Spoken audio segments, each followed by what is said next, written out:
Hello everyone. तो mummy's kitchen के घर में आप सभी का स्वागत है। तो जैसा कि मैंने आप सभी से कहा था कि मम्मीज़ किचन के घर में और बिहार में छठ कैसे मनाई जाती है, इसके लिए मैं डेली छठ के एक मिनी व्लॉग के साथ आपके साथ आऊँगी। तो मैंने छठ के पहले दिन यानी नहाए खाए का व्लॉग शेयर कर दिया है। उम्मीद है कि आप सभी को मेरा ये व्लॉग अच्छा लगा हो। तो आज है छठ का दूसरा दिन यानी कि खरना पूजन। आज के दिन प्रसाद के रूप में खीर और रोटी बनाई जाती है और सभी लोग इस प्रसाद को खाते हैं। सभी रिश्तेदार आते हैं, सभी को प्रसाद दिया जाता है और इस तरह से छठ का दूसरा दिन मनाया जाता है। तो हमारे घर में मेरी मम्मी छठ करती है। इसमें जो भी छठ का प्रसाद होता है वो बहुत ही शुद्ध तरीके से बनाया जाता है। छठ का जो पर्व होता है वो बहुत ही कठिन होता है। इसमें 2-3 दिन लगातार बिना कुछ खाए पिए ही बिताना पड़ता है। इस पर्व में बहुत ही ज़्यादा हाइजीन, शुद्धता, बहुत ही चीज़ों का ध्यान रखना पड़ता है। मैं अपने घर के बारे में बताती हूँ कि हमारे घर में छठ की पूजा कैसे मनाई जाती है।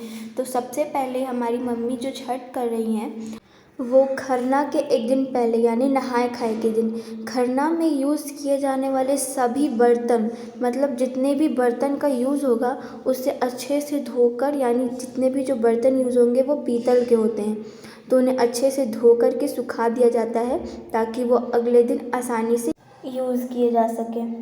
फिर अगले दिन यानी खरना वाले दिन सुबह में हमारे जो बाबा जी यानी जितने भी घर के जो बड़े होते हैं वो खरना के प्रसाद के लिए सारे सामान को जुटाते हैं, जैसे कि चावल, खीर वाली चावल, दूध, ड्राई फ्रूट्स, घी, आटा, ये सभी चीज़ों को इकट्ठा करते हैं और तब जाकर प्रसाद बनता है। जैसे कि मैंने आप सभी को कहा था कि छठ का प्रसाद बहुत लोगों में बांटा जाता है, तो इसके लिए प्रसाद बांटने के लिए पत्तल या फिर केले के पत्ते में इसे दिया जाता है।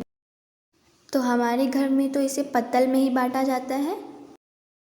इस दिन हमें बहुत मज़ा आता है क्योंकि जितने भी बड़े होते हैं वो सभी तो काम में व्यस्त होते हैं, लेकिन हम बच्चे क्या करते हैं, उस दिन हम सभी बच्चे मिलकर घर का खाना बनाते हैं। तो इस काम में तो हम लोग को सबसे ज़्यादा मज़ा आता है। घर के सभी लोगों की ड्यूटी बांध दी जाती है, जैसे कि जितने बड़े होते हैं उन सबको बड़े बड़े काम, यानी जैसे कि पूजा के प्रसाद लाना, फल लाना, सूप लाना, ये सब दिए जाते हैं और हम बच्चों को दिया जाता है कि घर का जितना भी खाना है वो बनाना।